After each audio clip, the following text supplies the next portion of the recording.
Welcome into the Fantasy Football Diagnostics Podcast, where we provide you with your weekly diagnosis of everything fantasy football.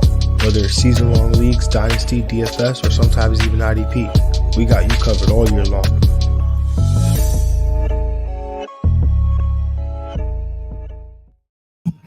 Let's do it. Let's get to it. Welcome into the Fantasy Football Diagnostics Podcast.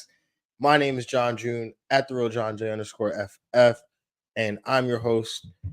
Welcome in on this wonderful Tuesday morning, 7 a.m. Eastern on the East Coast here. So it's a little warm out, guys. You know, it's crazy how this weather on this East Coast could be so flippy-floppy, you know? Kind of like our fantasy players who can come out, have a great week one week, but then the next week they could come out and do absolutely nothing. So 'tis the nature of the beast. So, but we did have unfortunately, some injuries that came into play this week as well. So never want to see those. But hopefully you guys had a good week all in all.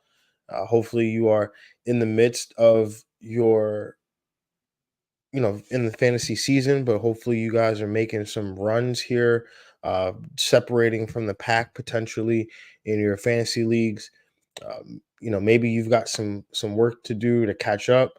Well, that's why we have our waiver show here to help you make some decisions, right, about who it is that you want to go after, who it is that is going to help you take your team over the top, essentially, right? So, hopefully we can do that today.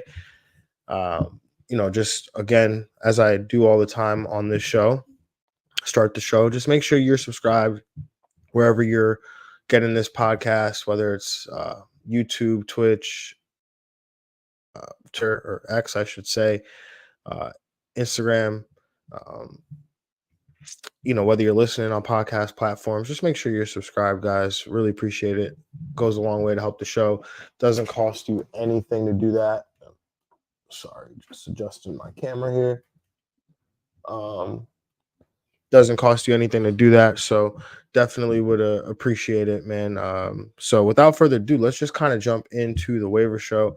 Not a whole lot to discuss today. There's quite a few things, but no teams on bye, so there's not a lot of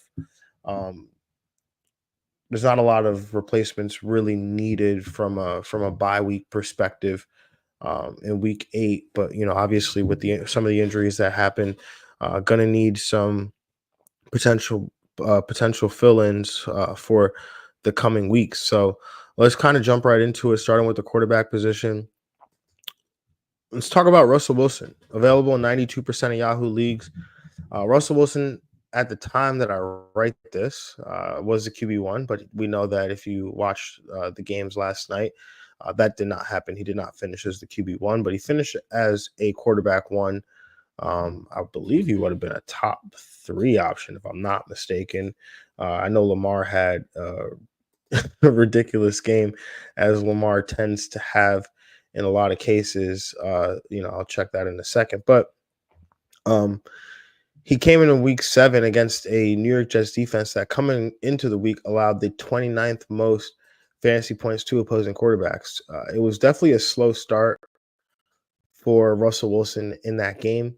But once he got into a rhythm, he looked like he had for most of his career. We saw a couple of those moon shots that he's so famous for.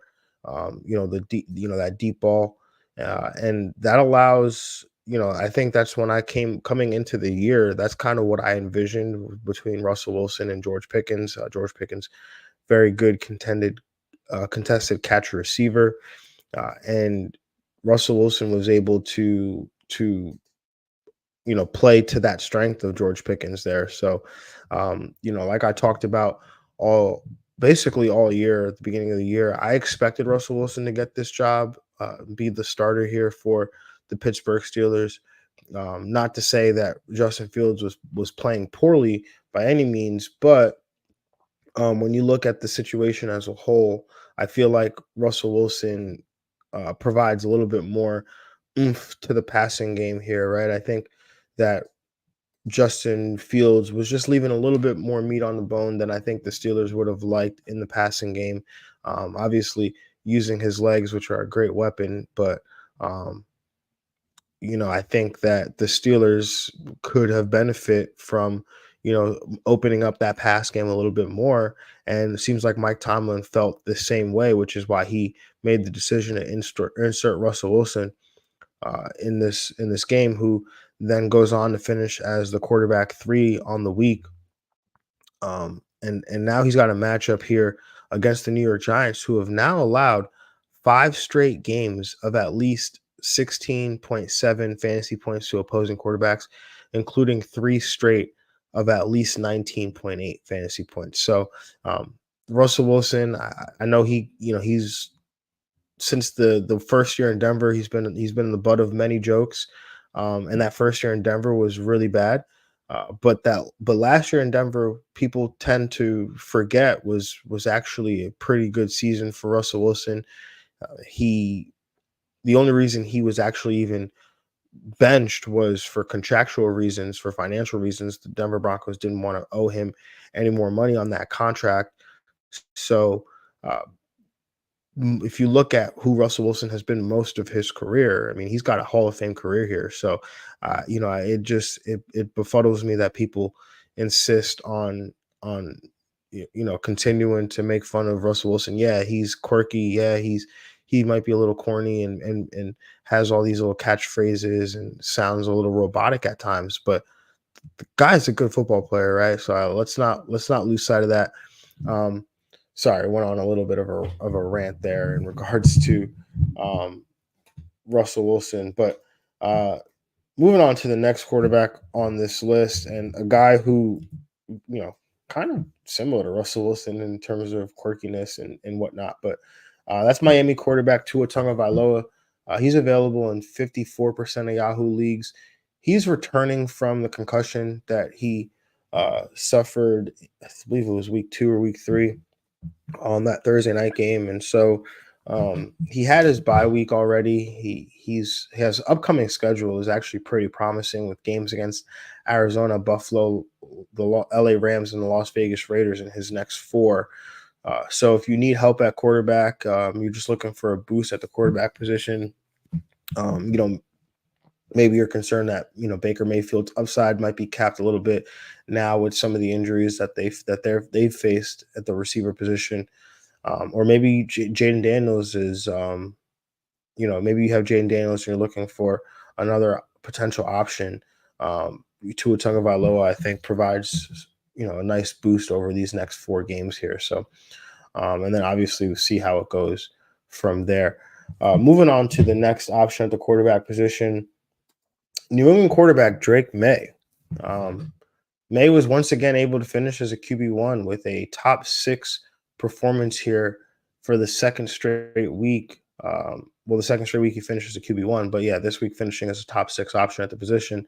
And now we look at this upcoming matchup against the aforementioned New York Jets defense. And while the Jets are dealing with quite a bit of injuries here, on defense, specifically in the secondary. They've now allowed 2 straight games of at least 24 fantasy points to opposing quarterbacks here. Um, Now, I don't think May gets to the 24 points, but the same way I didn't think he would get to the 26 and a half that we've seen Jacksonville allow 4 straight games in a row. But I do think that May provides some value here. If you're hurting at quarterback and maybe need a backup option for Jaden Daniels, I wouldn't be completely scared off of going in May's direction this week. Again, he's capable of big passing games. He is also capable of using his legs. So, Drake May does provide, a usable option here going into week 8 for those that, again, need help at the quarterback position this week. Moving on to the final quarterback that we're going to talk about, that's Denver quarterback Bo Nix. He's available in 87% of Yahoo leagues. Bo Nix has 136 rushing yards over his last 2 games. Rushed for 75 yards in the Thursday night game against the New Orleans Saints. I knew Nix was capable of using his legs, but I didn't know it would be this big a part of the Broncos offense. And he's now rushed for at least 25 rushing yards or a rushing touchdown in 6 of 7 games to start his career. So uh, definitely from a fantasy perspective, we like that floor being raised a little bit. And now he has a matchup against Carolina coming up, who have allowed at least 17 fantasy points to opposing quarterbacks in 4 of their last 5 games. Nix has been solid this year, and I think he'll continue to provide some QB1 weeks as we move forward with the rest of the season. Now, moving on to running backs, there's no singular running back to go after this week, in my opinion. There's nobody that saw, I believe significant. I mean, obviously below that 50% threshold, that I think saw significant increase in production or work or had an injury in front of them. So I don't think there's a particular guy to go after. But I do think there are some running backs that are available in more than 50% of Yahoo leagues that I think should be considered for a roster spot at the end of your bench. And I'm just going to kind of list them off. Pittsburgh running back Jalen Warren, he's available in 59% of Yahoo leagues. Again, he's the primary backup to Najee Harris. He was missing time with a knee injury earlier this year, but saw 14 touches in the game on Sunday night. And so, again, as we look forward here, and how this Pittsburgh offense gets, a boost, I think, with Russell Wilson in it, a guy like Jalen Warren, I think, becomes, more valuable as we move forward, especially if something were to happen to Najee Harris. And then we move on to Buffalo running back Ray Davis. He's available in 74% of Yahoo leagues. Now, Ray Davis came into week 7 rather, with a calf injury that he suffered. Seems like at the end of the week, as they were preparing for this game against the Tennessee Titans. But he did happen to, lead the Bills in rushing and score a rushing touchdown on 5 rush attempts, essentially in what amounted to garbage time. So hasn't quite supplanted Ty Johnson as the primary backup, or maybe that could have been injury related, right? Maybe they wanted to save him, save his legs. What I think we could envision for Ray Davis, I think worst case scenario is as we approach the rest of as we work through the fantasy season, I think at worst case scenario, Ray Davis becomes a 1B to James Cook's 1A, right? And I think we're not far from that happening. So Ray Davis to me is a guy that I would want to have rostered on my at the end of my bench, just because again we saw what he was able to do on that Monday night game against the Jets. We know that James Cook has had his issues with staying healthy, and the Buffalo Bills do seem like they are in a place where they do want another running back there beside along to work alongside James Cook. So Ray Davis, I think, has a ton of baked in upside into what I think his floor could potentially be here. Atlanta running back Tyler Algier, available in 61% of Yahoo leagues. Again, we talked about him last week. Did have a larger role in week 6, finished with 107 rushing yards or 108 rushing, over 100 rushing yards, and didn't have quite that production in week 7. But again, if Bijan Robinson is forced to miss any semblance of time, Tyler Algier immediately steps into RB2 territory here. So again, I think you would rather have him at the end of your bench, rather than something happen to Bijan and you go and you're forced to spend significant fab on Tyler Algier. And then the last one I'm going to talk about right now is Miami running back Jalen Wright, available in 92% of Yahoo leagues. I know I've been talking about Jalen Wright for essentially every week now, but you see the flashes. They're there. Raheem Mostert came back, and so he's been fulfilling that role alongside Devon Achane. But both these guys, Achane and Mostert, the injury risk is higher with them than it is with other running backs, it feels like. And then also added is the fact that Jalen Wright, at first, a couple weeks ago when we talked about Jalen Wright, the offensive environment wasn't one where you're like, oh yeah, I really need a running back from that offense. But we see the difference in this offense when Tua Tagovailoa is healthy and playing versus when they have to go to these other options.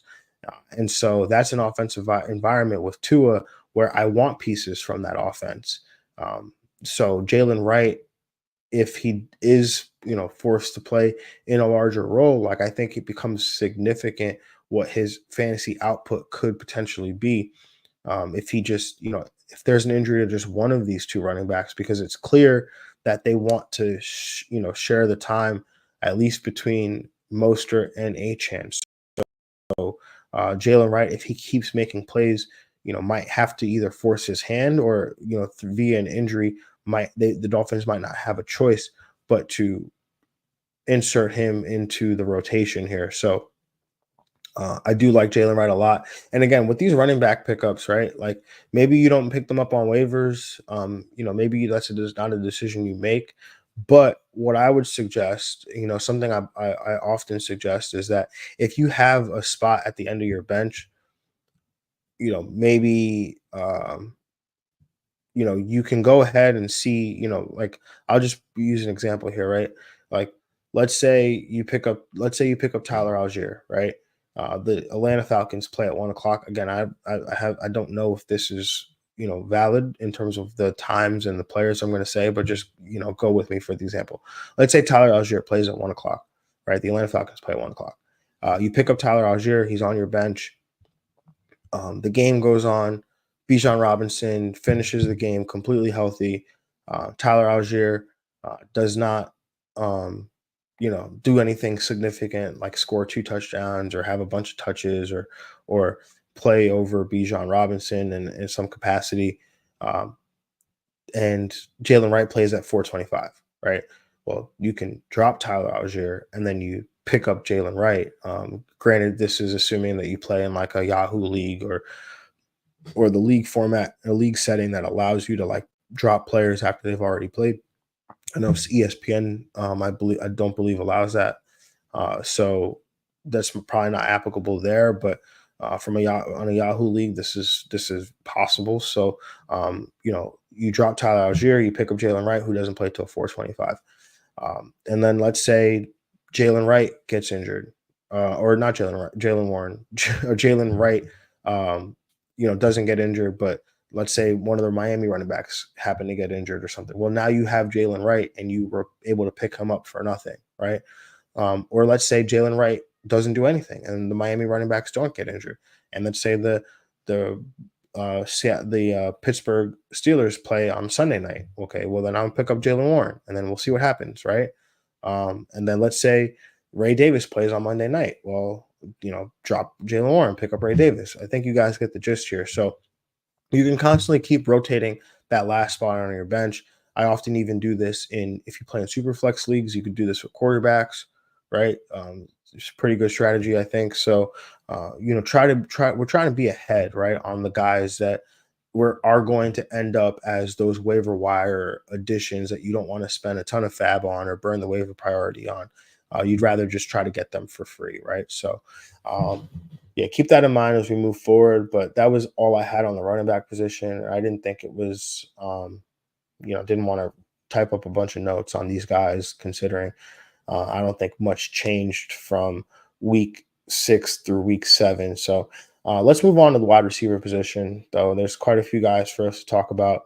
The first guy on this list is Cleveland wide receiver Cedric Tillman. He's available in 100% of Yahoo leagues. I like Tillman, the prospect coming out of Tennessee as a third-round pick last year. He hasn't had many opportunities, with obviously Amari Cooper there, and then the Browns have traded for a wide receiver each of the last 2 years, trading for Elijah Moore last year, and then trading for Jerry Jeudy this year. So it didn't indicate that they had a ton of faith in Cedric Tillman, but that changed on Sunday after the trade of Amari Cooper to the Buffalo Bills, as Tillman saw and set career highs in targets, catches, and yards, scoring 18.1 PPR points, all of that without a touchdown. His 12 targets were second only to David Njoku. So as we look forward here, Cedric Tillman, he's a freak, man. He's big, I believe 6'3", 6'4", 200 pounds, runs 4.4. So he's big, physical, fast receiver, and I think there's a ton of upside in him. Well, which is why I like the prospect so much.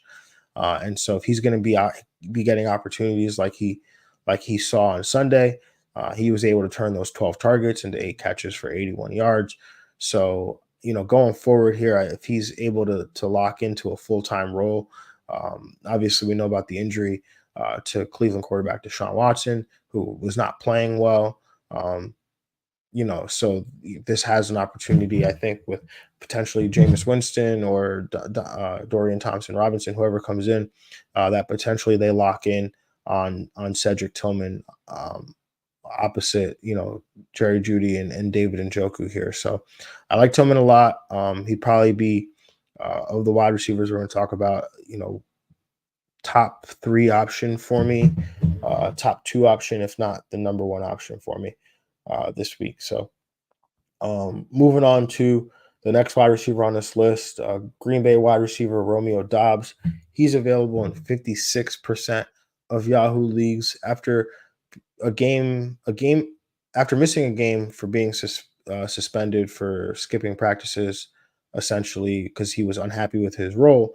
Doubs now has back-to-back games of at least 17 PPR points, and his last game saw him set season highs with targets, catches, and yards, and now has a matchup on deck against the Jacksonville Jaguars, who, as we know and we've been talking about for several weeks now, are a terrible pass defense. So we'll continue to attack Jacksonville through the air any way that I can.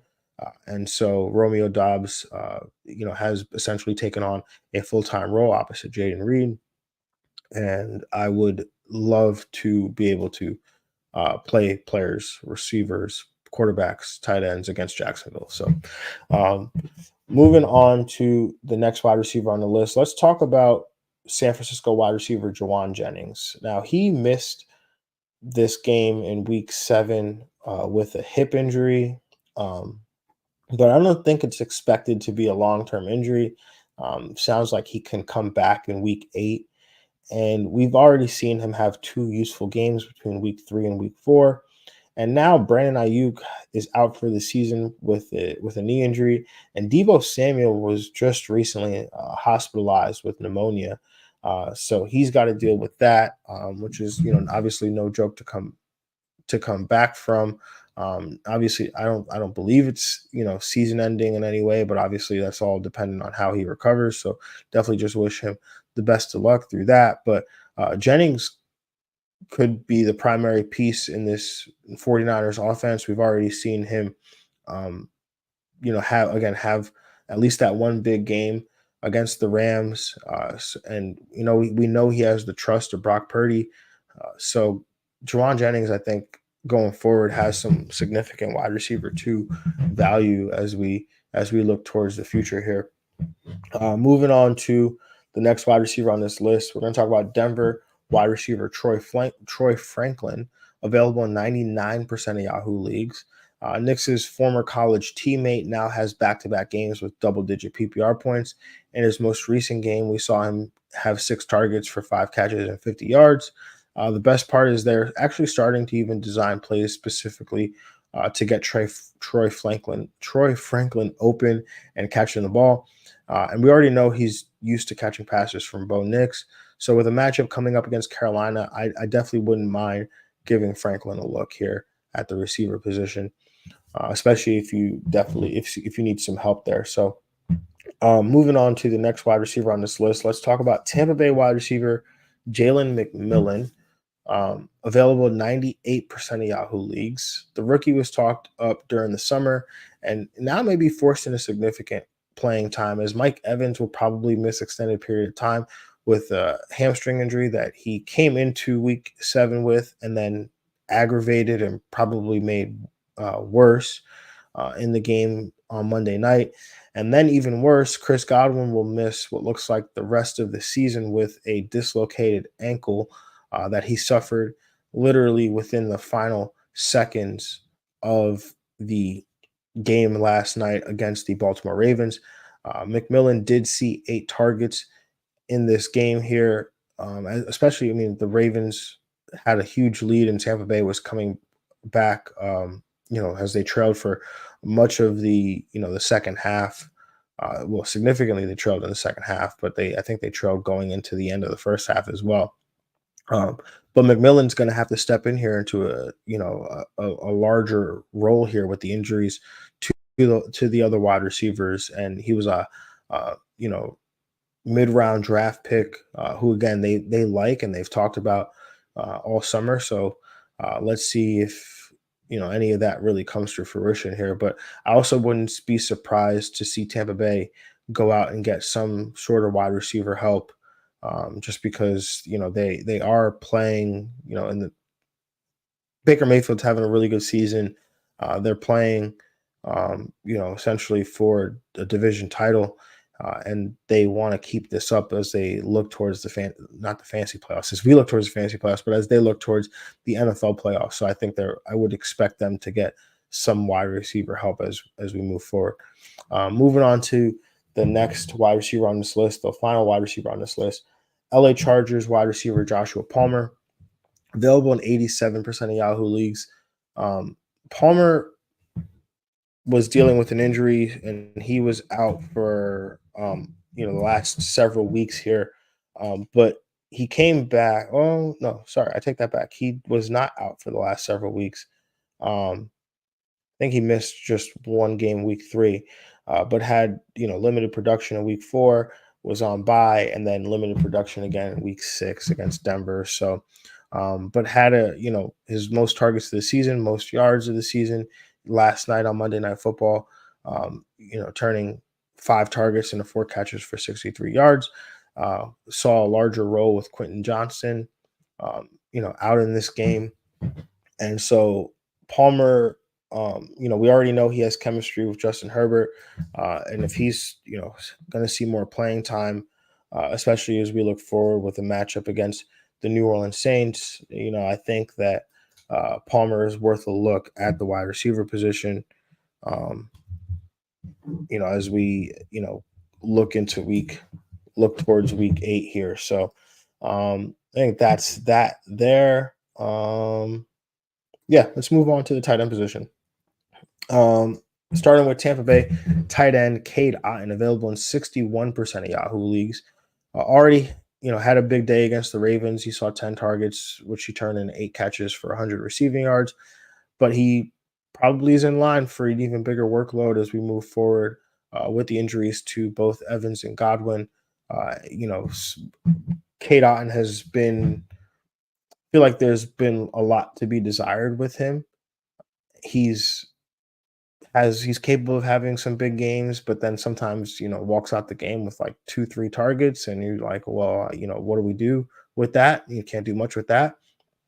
But if we know that he's going to get the targets, I think he's going to be productive with those targets, and it seems like going forward they might not have a choice but to funnel some targets his way. So Cade Otton's definitely a guy that I would look at the tight end position. Going into last night, he would not have been my top target.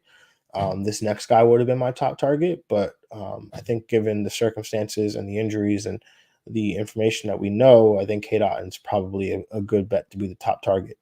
My top 2 option would be rookie tight end from Carolina, Jatavian Sanders, available in 99% of Yahoo leagues. And guys, Sanders he might actually be becoming a thing now. So he saw 6 targets after seeing 5 and 7 each of the last 2 weeks, which he was able to convert into 6 receptions for 61 receiving yards. Both of those are career highs. And coming into this week, he's going to face a Denver defense that, coming into the week allowed the 9th most PPR points to the position. If you need help at tight end, again, Sanders would have been my top target prior to the the Tampa Bay wide receiver situation playing out how it did. But Sanders is definitely a close second option for me, and probably, well, definitely the more widely available as KDOT. And like I said, only available in 61% of Yahoo leagues, but Sanders available in 99% of Yahoo leagues. Moving on to the next guy on the list, we've got New England tight end Hunter Henry. In 2 games with Drake May under center, Henry has scored double-digit fantasy points. In Week 7, we saw Demario Douglas miss some time with an illness, and that led to Hunter Henry seeing 9 targets, which he converted into 8 catches for 92 receiving yards. And, we talked about the New York Jets secondary and their defense struggling, and the way that that's going, I wouldn't hesitate going to Hunter Henry as a potential tight end streaming option or a tight end, starting option for me. Moving on to this next guy on this list, I don't really know how to feel about this, but we'll see here. Miami tight end Jonnu Smith available in 96% of Yahoo leagues. Jonnu Smith saw 7 targets in Week 7, just a game after seeing 8 targets in Week 5, as Miami was on a bye in Week 6. He turned those 7 targets into 96 receiving yards and a touchdown. And now Tua is coming back, and they face off against an Arizona defense who, coming into Week 7, allowed the 10th most PPR points to the tight end position. And honestly, if I look at this, I think Will Dissly had a big game last night against the Arizona Cardinals. Yeah, 11 targets, which he turned into 8 catches for 81 receiving yards. So Jonnu Smith has a good matchup coming up against the Arizona Cardinals. Now, the thing that I'm trying to understand, and I guess we won't really know until after this week, is has his involvement been a function of Tyreek Hill and Jalen Waddle not being involved in the offense due to the absence of Tua Tagovailoa, or have they actually tried to make him a thing? And that's what I can't understand. And I don't think we'll be able to understand that until we see how it plays out this week. But if you need help at the tight end position, he's a guy, again, available in 96% of Yahoo leagues. I would take a look at. But also, we look back to that Week 6, the last time Tua was on the field in Week 2, he saw 7 targets for 6 catches for 53 receiving yards. So this is definitely in the repertoire. It's there. It's available.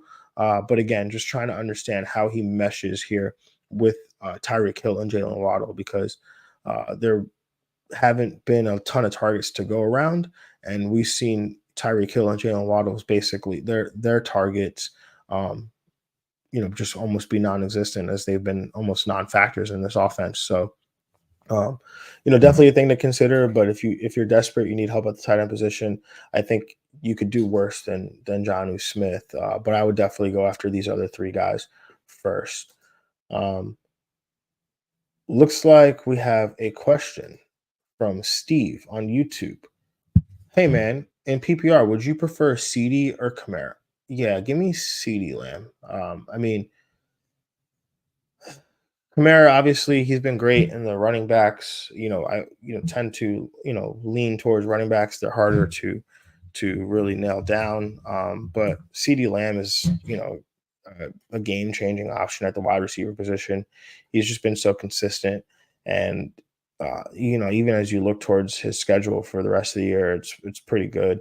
Matchups against San Fran, Atlanta, Philadelphia, Houston, Washington, Giants, Cincinnati, Carolina, Tampa Bay, Philadelphia, like all those are great matchups, with maybe the exception of San Francisco. So I really like CD Lamb a lot. Alvin Kamara is dealing with he's been nicked up, and his production is he just scored 8 PPR points last week, right? At least we know CD Lamb is going to be the number 1 option for this Dallas Cowboys offense, and he's hasn't even had like one of those blow up games. Hasn't even had 100 receiving yards yet. Only has 2 touchdowns on the year. So yeah, I think the best is yet to come for CD Lamb. So yeah, guys, highly encourage questions. If you have questions, shoot them over. But that's all I got for the waivers today, guys. So thank you for tapping in. Thank you for supporting the show. Make sure you comment, like, subscribe, all that fun stuff. But guys, the matchup show will be here on Friday. Before you know it, we'll be discussing some of those guys that you can get into your lineups that are outside some of those thresholds that we like to look at, top 10 quarterbacks and tight ends, and top 20 running backs and wide receivers. And then obviously throw the starts of the week at the end of that as well, which, we'll talk about it some more on Friday, but pretty good week for starts of the week, guys. So, guys, again, appreciate y'all. Thank you for listening, and we will talk to you guys on Friday. Peace.